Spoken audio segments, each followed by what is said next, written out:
My name is Heinrich Smith. I am a cybersecurity specialist. I'm responsible right now for governance, risk, and compliance for Sempris. And I've been in IT and security for 30 years or so. I came out of a legal background overseas, but I've been in information security since 2002. I have worked with many of the panelists here for the Cloud Security Alliance in Zero Trust for a number of years now, in education, training, as well as research. We've assembled a really special panel for you guys today to discuss the value and the role of visibility and analytics and automation and orchestration as cross-cutting capabilities in a Zero Trust environment and on your Zero Trust journey. I'm going to start by telling you what the definition of Zero Trust is. Zero Trust, and I think it's important because we hear a lot of different opinions on what Zero Trust is, but from the CSA definition from the NSTAC report to the president, Zero Trust is a cybersecurity strategy premised on the principle that no user or asset is to be implicitly trusted.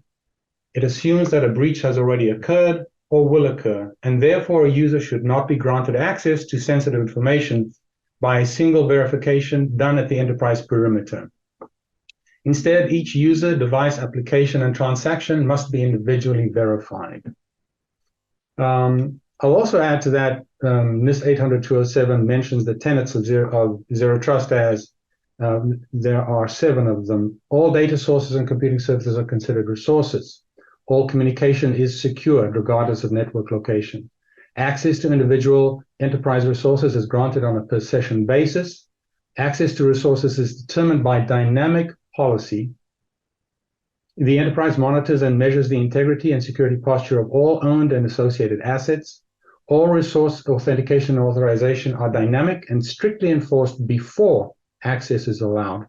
And lastly, the enterprise collects as much information as possible about the current state of assets, network infrastructure, and communications, and uses it to improve its security posture.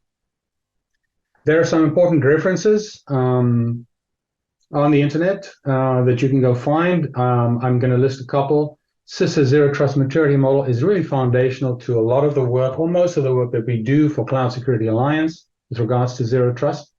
It is a brilliant resource, and I highly recommend it. It'll also familiarize you with the pillars of Zero Trust and these cross-cutting capabilities that we're going to discuss today. And then there's the Department of Defense, United States Department of Defense Reference Architecture and Strategy. And as I've mentioned before, NIST 800-207, and more recently 800-207A, which is an extension of that from an architectural perspective. All right. So very briefly summarizing, visibility and analytics and automation and orchestration are what used to be called 2 cross-cutting pillars, but they are now cross-cutting capabilities, or they used to be called foundational pillars, alongside a third one, which is governance. These 3, and then the 2 that we're going to discuss, cross-cutting capabilities, underpin the 5 pillars: identity, device, data, networks, and application and workloads, as defined in the Zero Trust Maturity Model. This is a Zero Trust Maturity Model.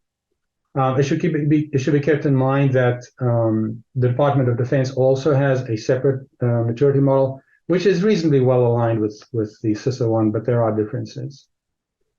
Anyway, so let's get into the questions now. Like I said, we have a special panel assembled. I'm going to quickly introduce them, and then we'll jump into questions. We have Nick Lesson, who is a sales engineer and Zero Trust strategist at CrowdStrike in Florida, United States, where he brings his extensive experience as an IT consultant and exceptional cybersecurity expertise to the table. We have Mark Simos, who is lead cybersecurity architect at Microsoft, where he leads the development of cybersecurity reference architectures, best practices, reference strategies, prescriptive roadmaps, CISO workshops, and other guidance to secure organizations in the digital age. Mark is a Zero Trust Architecture co-chair for the Open Group and co-author of the Zero Trust Playbook series, which just came out. Shruti Kulkarni is a cybersecurity architect who I've worked with extensively at Cloud Security Alliance. She has worked for years on zero trust education and research for the Cloud Security Alliance alongside me and many of the panelists here. She co-chairs the Identity and Data Pillars for Cloud Security Alliance research, and she recently was one of the Juanita Koipalai Service Award recipients. So congratulations on that, Shruti. Shruti and Nick, what are some of the foundational concepts and what are the zero trust guiding principles that are germane to these topics? The topics being visibility analytics and automation and orchestration. Thank you, Heinrich. So I'll actually carry on from where you left off with the pillars the system maturity model talks about.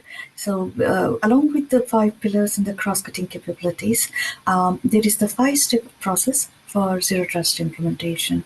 That is defining your product surface, mapping the transaction flows, building a zero trust architecture, creating zero trust policies, and monitoring and maintaining the network. As a visibility and analytics is, it actually consumes signals from the pillars and provides visibility into whether authorization and authentication is being performed before an entity is granted access to a resource.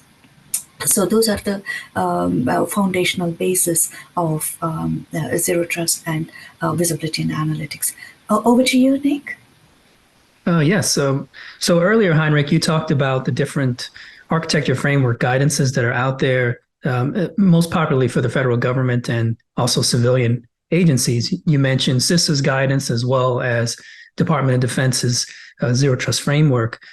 What they both share in common in terms of pillars is that they do account for, the users, devices, applications, and data pillars. But when folks look at those diagrams, they notice that analytics and orchestration is absent on the actual CISA document in terms of a separate pillar, but is seen as foundational. What they share in common, though, is this need to have synergy between all of the pillars in terms of ingesting telemetry and understanding visibility across. So I think, there's a little bit of confusion that I'd like to clear up for those that look at those 2 guidelines and say, hey, why is there 5 pillars here and 7 pillars there? So just to make sure that it is an important point that visibility across those pillars is key for the analytics to work and also then later to drive the orchestration. Further, it's an important point to note that a lot of organizations put a lot of faith into some of the systems that they may have, such as a SIEM or a network device, to give them that complete look in terms of telemetry and visibility across the enterprise. And in fact, there's a lot of other more granular ways that you can approach looking at what's going on across the enterprise in terms of visibility, whether you're looking at a cloud security posture management tool to help you to understand misconfigurations or shadow IT and things like that, or you're looking at some type of identity security analytics that's going to help you understand exactly what's going on at the user level and device level. But there's many other ways to do that. And I think that's something important. Wouldn't you say so, Mark? Oh, absolutely. But the thing I love is because I've looked at this from a lot of different issues, right? Like I work at Microsoft, so I have kind of a vendor's eye view.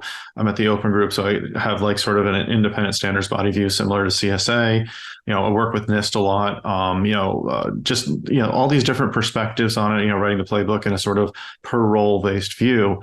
I love that we're getting to a consensus, right? And I love to see the commonality and that there's little nuances of this one sees it as a pillar, this one sees it as a foundational. And sometimes, we talk about data-centric, asset-centric in one place, and another it's the DAAS, the data assets. And I can't remember all the words off the top of my head.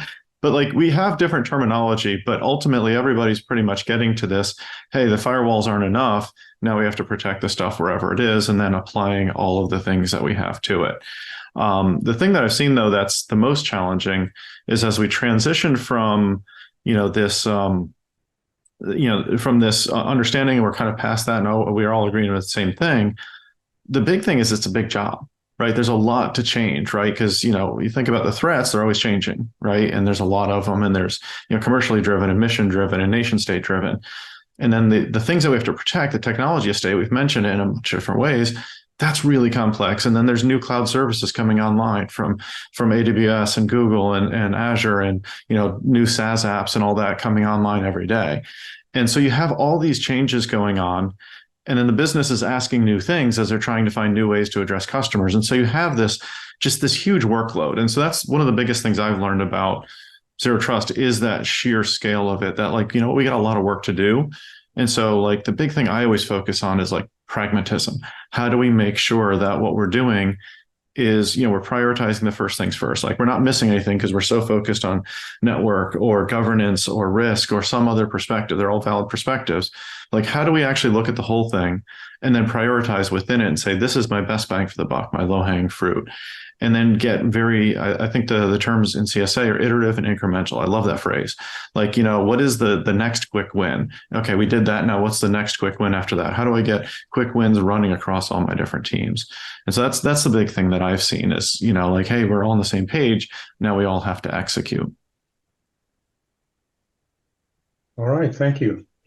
Mark, so along those lines, what are some of the additional considerations beyond the concepts and principles that we are discussing that will affect Zero Trust implementation in practice? I think the thing that I've seen is, especially in the larger organizations, we've shifted from the what to the how. There's still some, smaller, medium-sized organizations, some decent-sized organizations that are still getting their heads around on what Zero Trust is. But I think a lot of them are moving in execution mode, and how do we do it? And, give me the details on how do we apply this principle, apply this pillar. And so that's the big trend that I've seen, is really focused on kind of shifting into that kind of how mode, with a little bit of oh, I didn't realize, security operations or analytics, or SOC, are part of Zero Trust. So that's kind of the big thing I see in that space. Yeah, I have to agree. So it's evident in the definition of Zero Trust, which is that Zero Trust is not a set of requirements to achieve. You don't get a Zero Trust certificate anywhere. Zero Trust is the strategy. That's the how. And what do you achieve with the how? You achieve your better security and better control and your data protection. All right. Right. Thank you.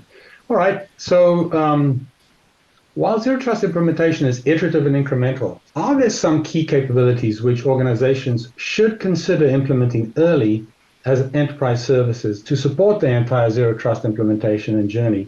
And let's ask this question of Mark and Shruti. I think, yes, I think the stress is on iterative and incremental.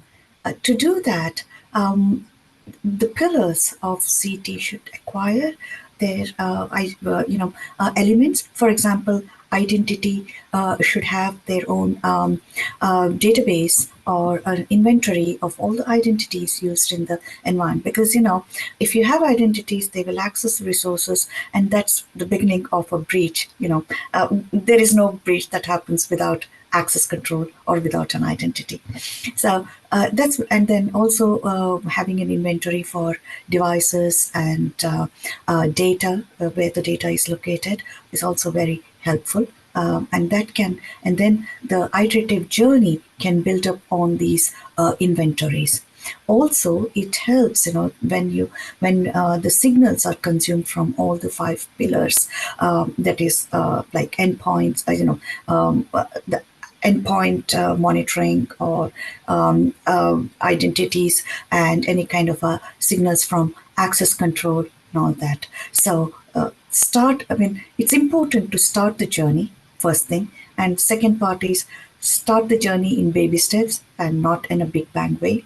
And have your building blocks in place by having these inventories, and then build on top of it. Decide what kind of signals you're going to consume, how your story is going to pan out in visibility and analytics. For example, an identity that's been created, has performed malicious activities, and has been deleted. Together, it creates a malicious story. But if you see on their own, it's an innocent activity, creating an identity or deleting an identity. So having all these things together and then build from there and move towards your entire ZT implementation for the entire enterprise helps. Over to you, Mark. Well said. The thing that I would add to that is what I often see organizations kind of organically coalesce around, and this is kind of how I shape my guidance, in the Zero Trust playbook and at Microsoft and whatnot, is there's like two main things that almost always get done, which is the adaptive access, right? Which is, that identity space, actually access now includes networking and identity kind of fusing together in kind of an oil and water operation. But that's like that first one, as Shruti said, like, I don't want a compromised device. I don't want a compromised user accessing my resources, right? Period. And so how do I measure all that stuff and make those decisions and do detections on it, et cetera? And then the second one is, and is often not seen as zero trust, which is, what I love seeing in the pillars and all these different areas, is security operations, or SOC, which is, everything kind of right of bang after the event happens, the detect, the respond, the recover. Like that one, like, hey, the firewall isn't doing it anymore. The trusted network, the safe internal network assumption just doesn't work anymore. Now we're in a zero trust world because that assumption went away. Like one of the first things people naturally do is, we need to monitor the endpoints because they're outside the firewall. And that sort of starts this whole modernization thing, getting into data and infrastructure and network and workloads and applications, and, sort of looking beyond that perimeter. So those are the two that I see the most happening, even if they're not, quote, zero trust in name. And then the third one is, hey, we're moving to the cloud. Should we attach some security to it? So, that infrastructure and DevSecOps kind of thing tends to be the third one that we see organizations sort of naturally prioritize, and for all the right reasons to be first. Building on those foundations that you mentioned, Shruti. Right. So one of the foundational concepts in zero trust is assuming breach, right? So if we assume breach, then our goal, by definition, is something other than the breach. Our goal is the protection of the data and the resources, right? Data, networks, identities, applications, workloads, etc. Exactly. We call that asset-centric and data-centric in the open group parlance. Exactly. Thank you. All right. So now let's see. I'd like to gain insight from each one of the panelists on the value of visibility and analytics and automation and orchestration, which, by the way, Mark, you and Shruti were just talking about in implementing and operating a zero trust environment. So, Mark, let's ask you first. Okay, I'll try and go quickly. Yeah, I mean, the big thing when I think about it is that, hey, my network keeps my assets safe. That's no longer a valid assumption. So now I have to protect, my DAS, my DAS on an open network. How do I do that? My data, my assets, and applications, and all those different resources. And that really changes the way you think about it, because I'm not doing detections on an intrusion detection, intrusion prevention system and then blocking it at the firewall, right? Which is the classic SOC model. How do we do this now with monitoring on the assets? I have to rethink that and have, endpoint detection and email detection, application detection, workload detection, stuff with the code, and then having that feed into my analytics and the things that my SOC analysts and threat hunters see. Going back to the overwhelming thing, automation orchestration is critical, right? When you think about all the stuff that has to be done, you can't manually do this on a per IP or whatever basis and have analysts do all 12, 15, 20, 38 steps to do like a basic incident closeout, right? You got to have the automation. You got to have the systems talking to each other, doing that orchestration between them. And it's just a continuous improvement thing, like, because as much as I love having custom stuff that is unique to my environment, and that's like the best kind of detections, it's hard to maintain that, right? It's like having a free puppy. Well, guess what? You have to feed it for the rest of its life, and pick up after it, right? And so you want to make sure that like you're balancing between, hey, we're developing custom things, but we're also taking things off the shelf that like an XDR or EDR vendor is providing, or an ITDR vendor is providing. And so you're constantly looking at, hey, what is the market providing? Is that good enough? Can I get rid of some of this custom stuff and then reallocate my resources to custom detections that make sense? And so, I mean, that's really what I think about there. And then, of course, keeping it all together, because the analyst can't be hopping, doing swivel chair analytics across 16, 12, 16, 20 different consoles. They just can't get their job done that way. And so, like, all that stuff coming together and just managing that complexity in a rational way, that's what I think of in that space. Okay, agreed. Nick, over to you. Yeah, I mean, Mark brings up some great points. The way I see it is that you're going to see two major value adds working with analytics within the Zero Trust framework. And one is at the pillar level. As you can see, there's many products and capabilities that offer very deep and granular analytics based on the telemetry that they're capturing. And then the overall expectation is that there's going to be some kind of roll up in the end that is going to then give you that value, that 360-degree view of what users and devices are doing across the enterprise.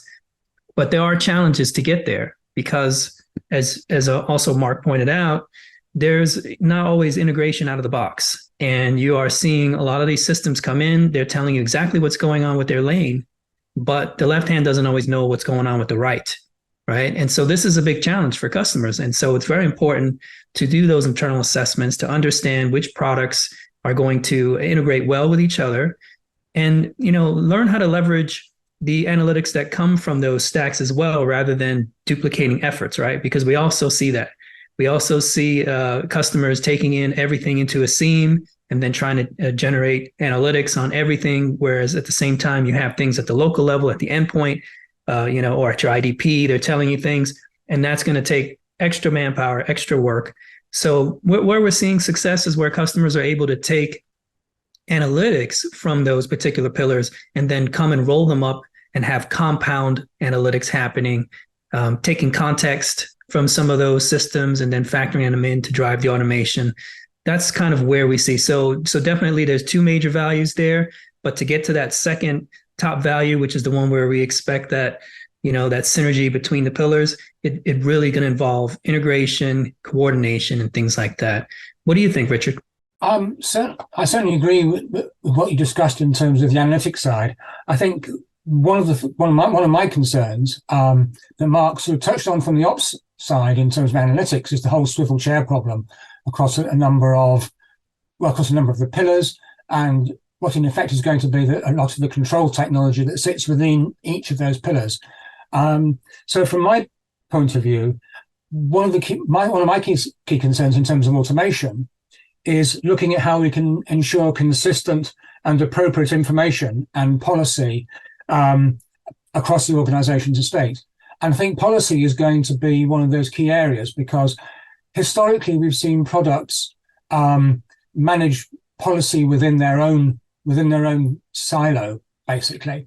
But as we start to see multiple PEPs and multiple control points within an information flow across an organization, it's no longer going to be sufficient to say at this point, the policy, we're going to let the user in and therefore we can go the whole way. You're actually going to need to review that decision at each step through that communications path, because they're each going to have local context. And that local context is key in terms of the analytics, but it's also key in terms of the policy. And you've got to make sure that you've got the appropriate policy at each point. And it's an issue that John Kindervag pulled out, that you need, that having this sort of granularity step by step in terms of policy is going to be key. And doing that swivel chair by human is not going to work. We've got to think about how to build the automation into that. And I think that's going to be one of the challenges that we have with Zero Trust as products evolve. I'm not saying we have it now, but it's one of the things we need to be thinking about as a community of vendors and users. Thank you, Richard. So Richard brings up a number of points regarding something like software-defined perimeter, where you have policy enforcement points that act upon decisions made by policy decision point, which takes its signals from policy information points.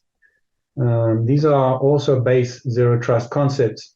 And one of the other basic principles in Zero Trust is that that access decisions are supposed to be, or you want them to be made closest to the resource. So where traditionally we've had more of a centralized model where a decision is made and then it's communicated out across the network, Zero Trust it guides us in the direction of having the access decisions made closest to the resource. And Shruti, that leads us to what your thoughts are on the concept.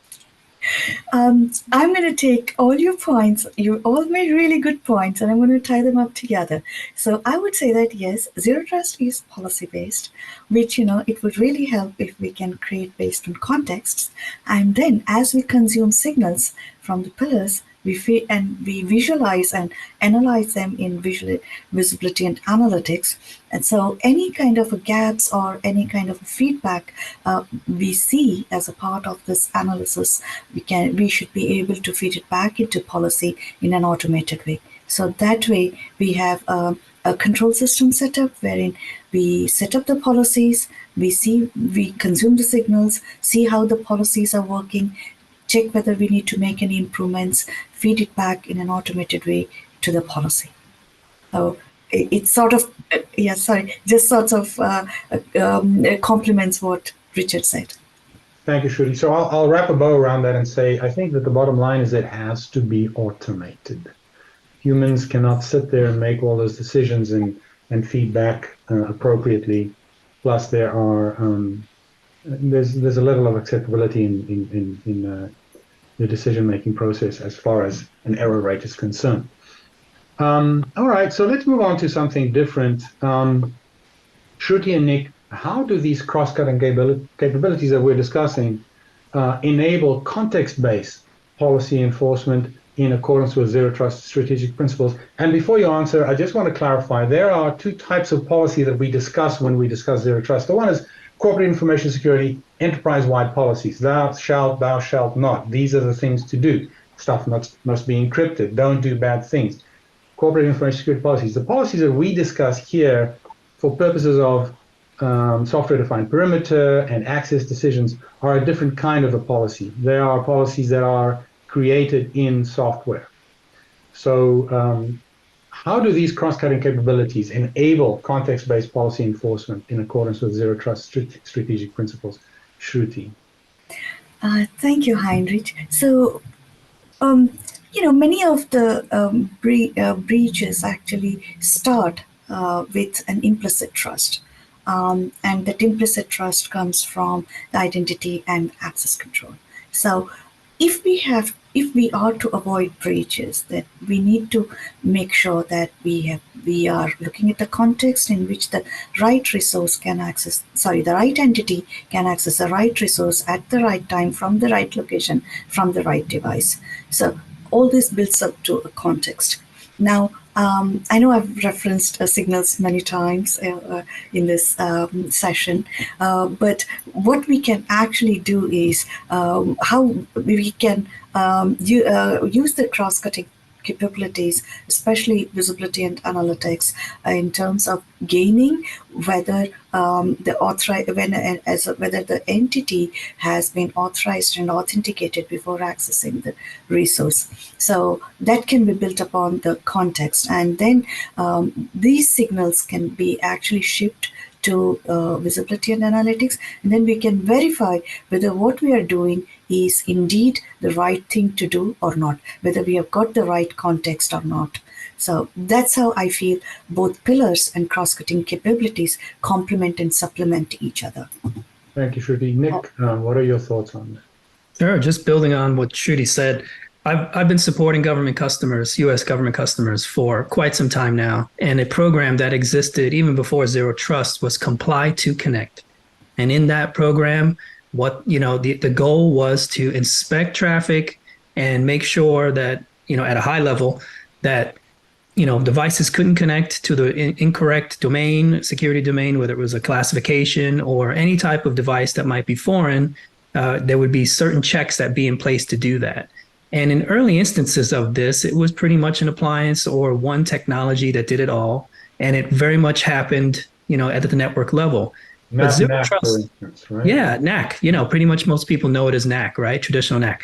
But zero trust gives us many more possibilities with this, right? When we talk about cross-cutting, when we talk about synergy between the pillars, for example, now, you know, you're going to have technologies getting access to context from other technologies, such as perhaps some type of device posture score that gets collected from an endpoint that can be factored into a zero trust gateway when a user tries to get access. Right. Another example would be any of the risk scores that we can generate from a particular system. Those risk scores can, you know, be in some type of threshold range, and then there can be some dynamic access group that says, hey, if this particular user or device is within this threshold, then allow it. Otherwise, don't. So those are some examples that I see where we can look at cross-cutting technologies and take some, you know, earlier programs, access management programs like NAC and Comply to Connect, and move them forward with zero trust. All right. Yep, I agree. Thank you very much.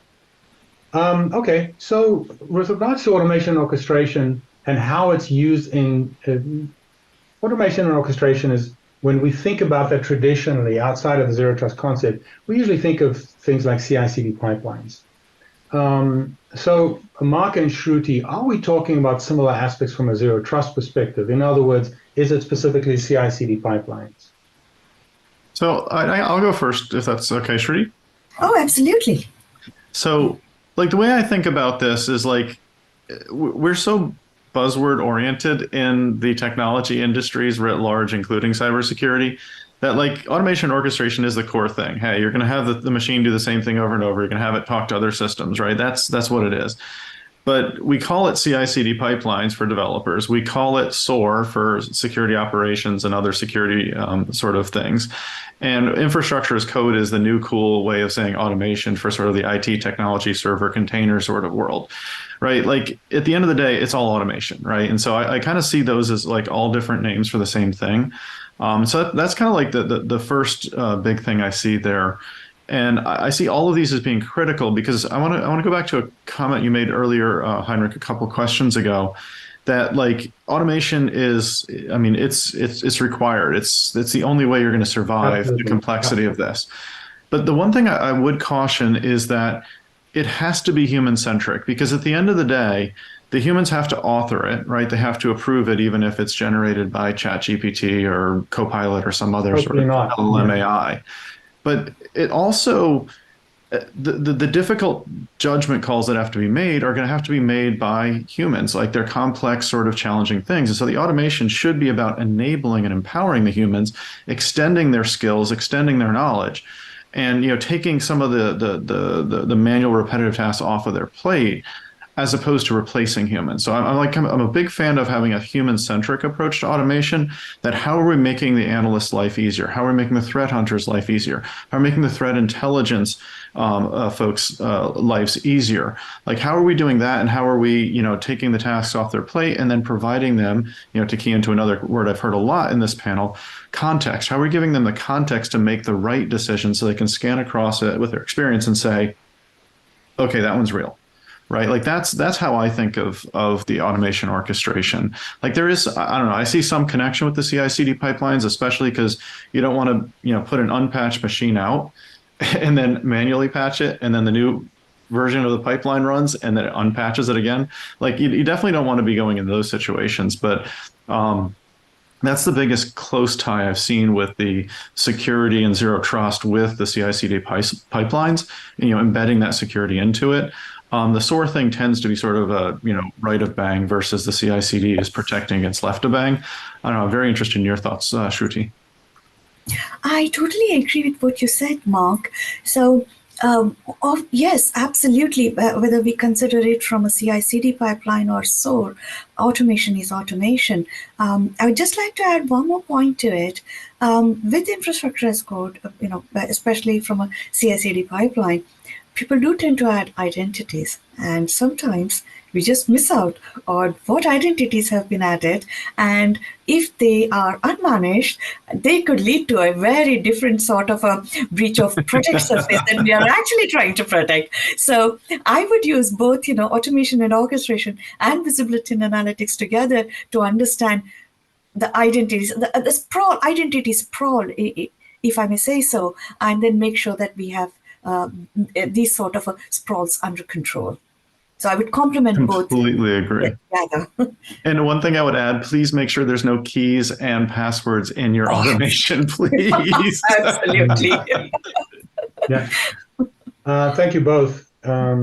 Right. So automation and orchestration, especially the orchestration piece. By the way, if you take a look at the NIST Zero Trust Maturity Model version 2, the maturity levels under each pillar are very, very useful. And they do discuss the CI/CD pipeline, amongst other things, for automation and orchestration, depending on what you are orchestrating. Should we mention identity, for instance? Okay. Now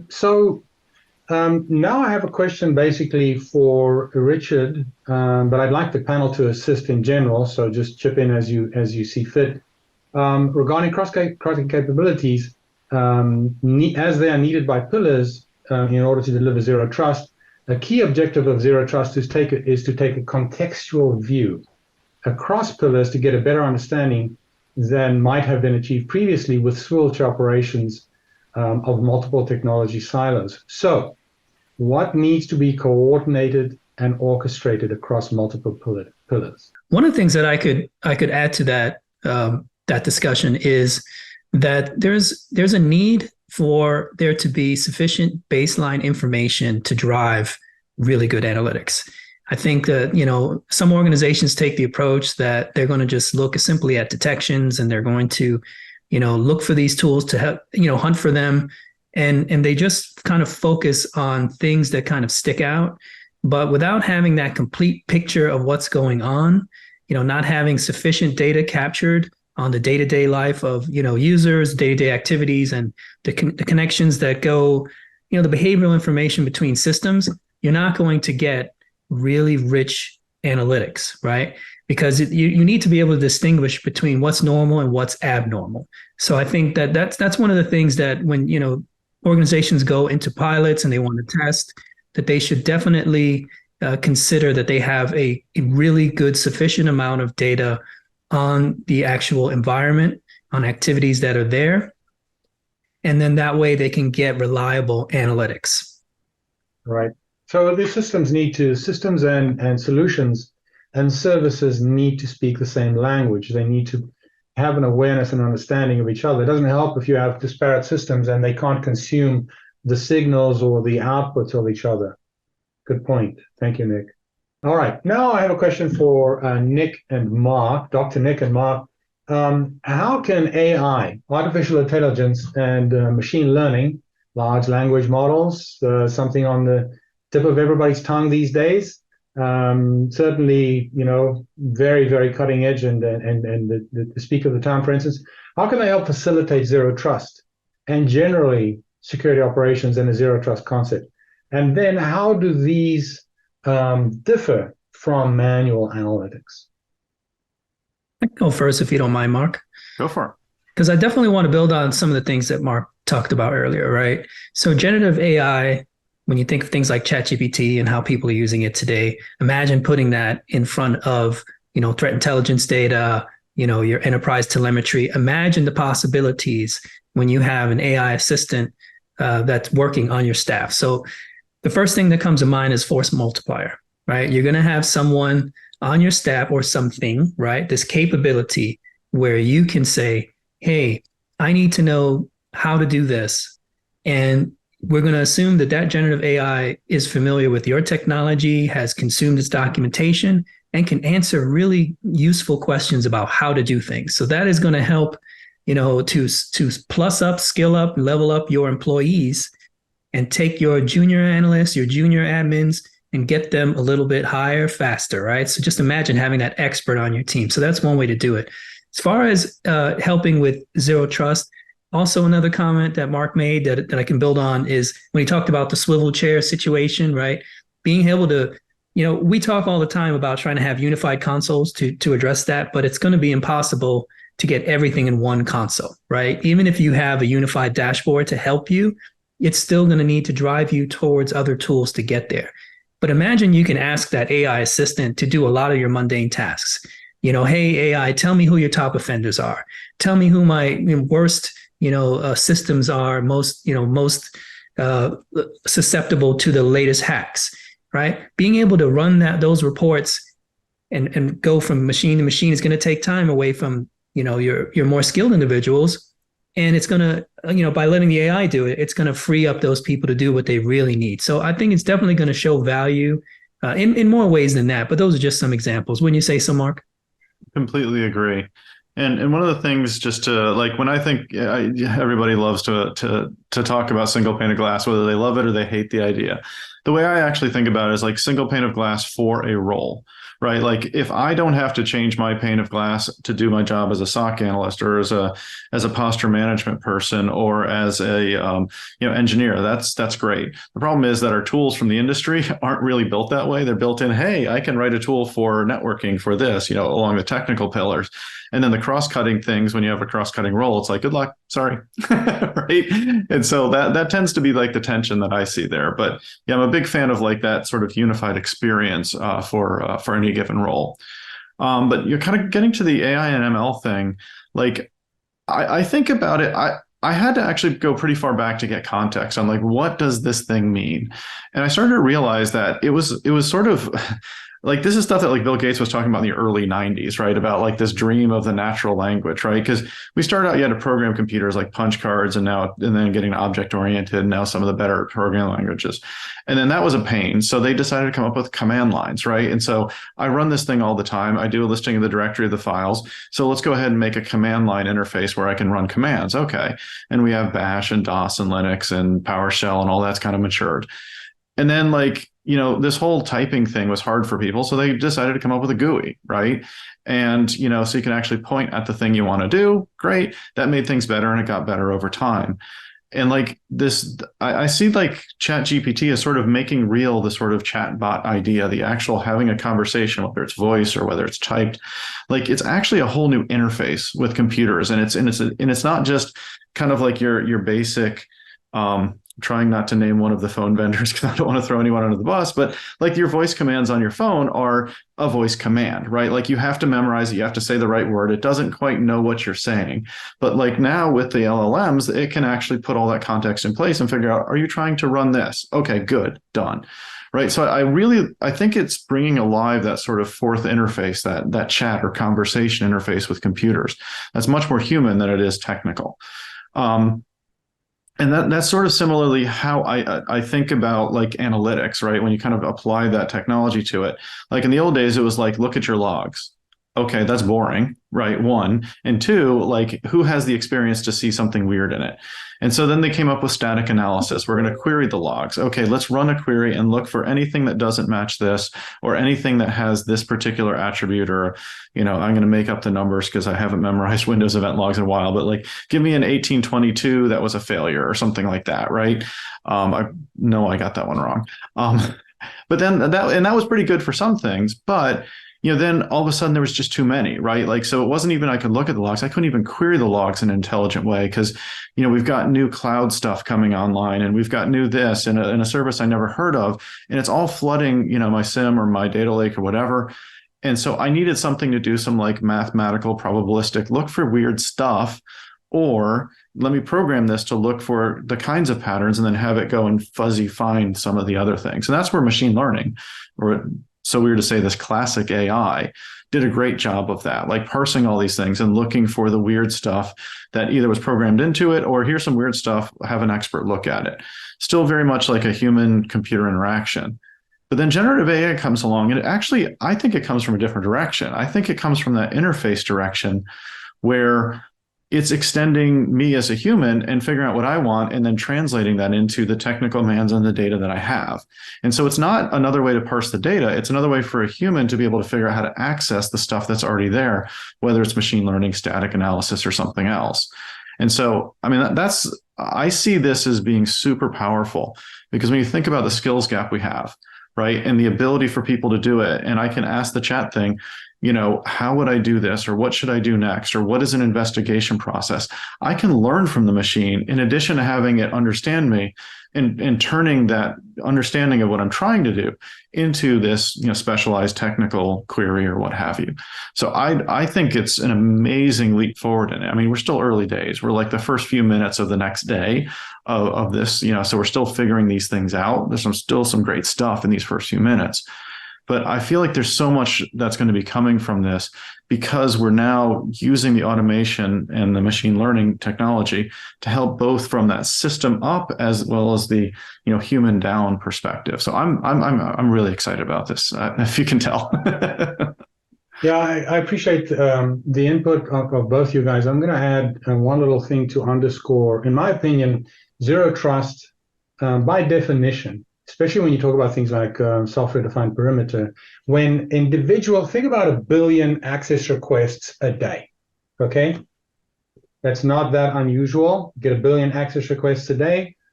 There's not going to be a human to sit there and make those decisions. In a traditional trust-based model, those are easy. Hey, you're a member of a group, you gain access, boom. Well, we've determined that that's not necessarily the best way. We want some level of adaptive access. We want heuristics. And guess what? It exists today. So long before this hype and the modern groundswell happened where people were talking about large language models, artificial intelligence was already making the decisions based on your IP address, your MAC address, the time of day that you're accessing or requesting to access, who the user is or the identity is, what the resource is, what the risk level is, et cetera, and how long the access should exist. That is artificial intelligence. So appreciate that from both you guys. All right, Richard, I have a question for you. What are some of the common mistakes or anti-patterns or gotchas that can trip one up on one's ZT journey, zero trust journey? I think the real point is that we've actually touched on a number of these as we've been going through the presentation today. The sort of things that come to mind for me are being very wary of the vendor silos and how you're looking at selecting technologies and how the conversations you need to have with the vendors in order to be able to drive through key questions around interoperability and their adoption of open standards. And I think that's absolutely key, because it goes back to what we've just been talking about, which how do we get around this sort of swivel chair problem, and challenging vendors to think about the roles requirement rather than necessarily their vertical technology. So that's a key thing, and that's the theme which has been running through. Again, we need to think about the information that needs to be collected. We've talked about the hose pipe of information that we're going to get coming out of all these systems. And so we need to be wary that the idea of collecting all this data is not necessarily about detecting the data and doing the analytics. The analytics is something which is separate, and we need to be focused on what we're actually trying to get out of that information, rather than just trying to necessarily look blindly but the needle in the haystack. So I think that's key. But we also need to, in terms of that, we also need to tie it back not just to the technical requirements. We've had a lot of discussion about the risk in terms of sort of data, an inappropriate access or data leakage. But in terms of the analytics, I think what we mustn't lose sight of as a security team with security operations is that we're also working with the traditional IT department. We could be working with the OT department in terms of security, and as well as people like the DevOps. And so we need to think about the information that needs to be gathered to meet their requirements as well, and tie that back into how we prioritize the signals that we look at. So I think that's key. And another sort of challenge that opportunity that we've got really is that the way that we look at security is changing, and so that sort of compliance, we need to revisit the way that we think about compliance, and work with those existing communities and standards. So it's not because Zero Trust has given us that tool to be a lot more dynamic, and I think we need to not lose sight of that in terms of how we move forwards. And to bear in mind that, again, we've touched on it, that people like the CISA and the DoD have given us some of those frameworks to start asking ourselves the questions and challenging ourselves. And it's right that we do that. And again, going back to the tool sets, we need to think about, probably actually tied into my first point, thinking about it, but how as security, we're not that team, but how we can better support the other organizations. If we buy too many shiny tools, we focus very much on what we're doing rather than looking outwards and how we enable the IT team who might be managing identities, potentially talking to the people in HR about how they categorize people, but also the DevOps people. What we need to do is to find the tools which make their lives easier, because if we make their life easier, we can make our life easier. And so that's, for me, thinks about how we think about some of these things like infrastructure as code that Shruti was talking about. What can we build into that environment to make so that the DevOps team can provide us a single specification of what's required, rather than having to deal with multiple pillars. Those are some of my thoughts. But I think the final one is that we spend a lot of our time about how we put controls in and protecting assets which are in the data plane, and we think about it from the data perspective. What we haven't talked about is that we also need to protect the control plane. So we've been talking about all these tools. They contain lots of really valuable information, and so we need to be protecting these tools themselves, effectively using Zero Trust technology itself. And that's something that we've not talked about, and I think needs to be discussed more. And was just a couple of days ago, I heard a horror story relayed from of one of the well-known vendors who had put a policy control log, a policy specification file onto another server which was separate from the main system. It was in plain text, and they hadn't talked about any security around that server. So that now becomes a threat, a target for attackers. So those are the sorts of things that we need to think about. It's not just about the data plane, we need to protect the control plane as well. Mark, I know that you had some thoughts in this. Do you want to add anything to that? Yeah, I couldn't agree more on the privilege access piece, which does include not only identity systems, but also the security systems that can scan and run code and do stuff everywhere. So I actually wrote the original, co-wrote the original Pass the Hash white papers, version 1 and 2 for Microsoft, and a lot of our privilege access guidance. So you're triggering me big time here. Like, that is a huge, huge deal. And the Zero Trust approach to that's like where you follow the principles most intensely in my mind. So 100% agree with you there.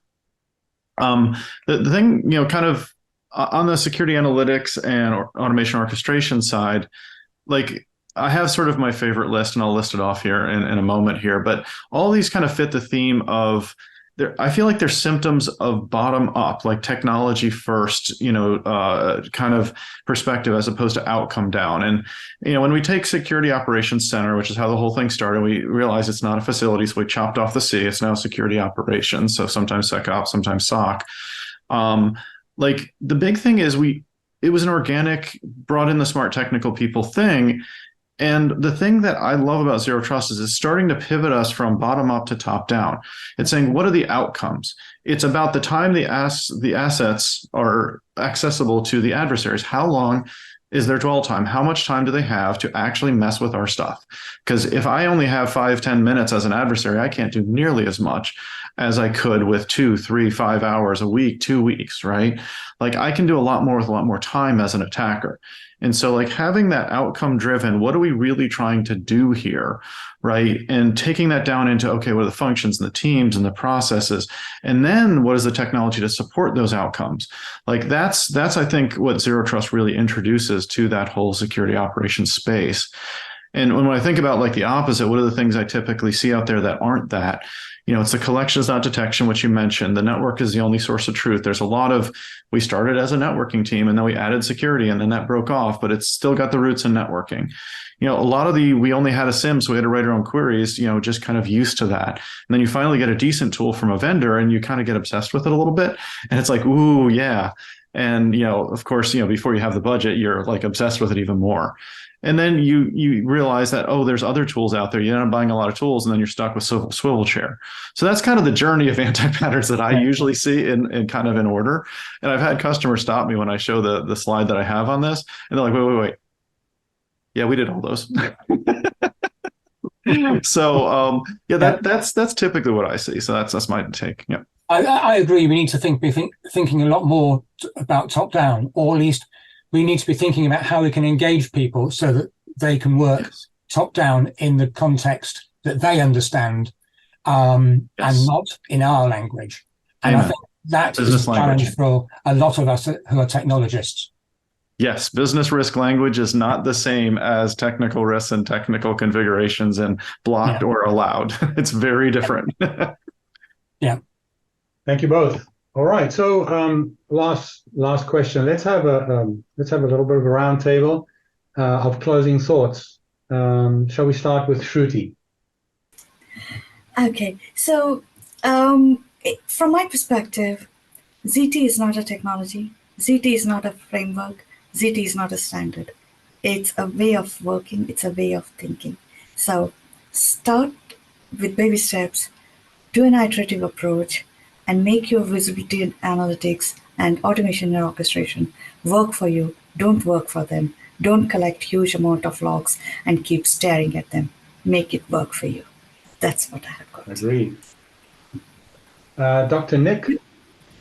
Oh, thank you. Yeah. So my advice out to those on the journey is not to get so hung up on trying to match every possible capability out there, and stay focused on your main goal, which is achieving the right amount of visibility analytics so that you can do continuous authorization, because that is really the key.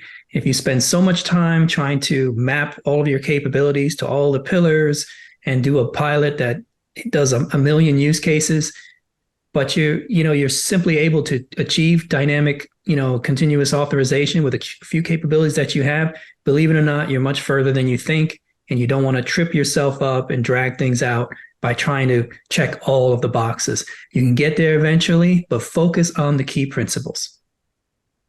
Thank you. Richard? I'll pick up on a key word from Shruti: journey. Zero Trust isn't a product. It's not a destination. It's a journey. And and in some respects, it's a journey that will never end. And that's not a bad thing, because we're going to continue to learn. What we're doing is we've changed the way that we think about security. And as Nick was saying, you can start simple and then build on it. And I think that's for me, that's a key message. Attached to that, I think one of the challenges is going to be that Zero Trust will give you more visibility, so you'll see more things going wrong. But the point is, you're going to be able to catch them earlier, and that's key. But you've got to think about how you manage that communications with other parts of the organization, because many of people don't like to see what they consider to be failure. But in fact, detecting failure for us is success. Amen. Thank you.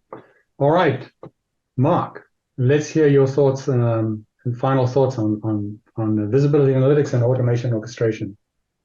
Got a lot of them. I'll try and do this really concisely. I completely agree with the journey thing. And the interesting thing that I've seen is that if you're doing it right, because you got to have a North Star and you got to make incremental progress on that, right? Because there's a lot of steps in the journey, and you just got to keep making the steps, and you got to be pointing in the right direction so you're not wandering off to the side. But like the thing that I've seen is as you get further and further along, there's a certain point where you sort of wonder, is this still zero trust? Because you're transforming to like a new mindset, a new way of thinking. And after a while, zero trust, you start to realize, is just security. It's just doing it right after that bubble of the safe network pops. And so that's kind of how I think about it. And that, just stay on it, keep focused, keep doing it. It's a better way of doing what you're already doing. Bring something with you that you already know, but be expecting changes. So that's kind of my thoughts on it. Appreciate that. All right, so I'm going to just add this. What I've heard from the panel today is that it's really important primarily to discover for yourself what zero trust is. And I think one theme that I've heard from all the panelists, and by the way, that I hear often, is that vendors will say what vendors will say. It is incumbent upon us who own the protect surface being the crown jewels, the data, the users, the identities, etc., the intellectual property, personally identifiable, health information, whatever it is. It is incumbent upon us, the protectors of that, to figure out what is zero trust. Is zero trust a product that you buy off the shelf? Is zero trust a target that you write on the wall and you get a body to certify this person as zero trust certified? Does zero trust mean that I no longer trust what my commanding officer tells me? None of the above. I've heard all of these things. Trust me, I have. Figure out what zero trust is. Go to the source. Go to 800-207. Go to the zero trust maturity models, whichever ones you pick. That's where you get your information. So I want to thank each one of you for bringing your years of experience to this panel. It's been fun, and it's been very informative. Have a great day.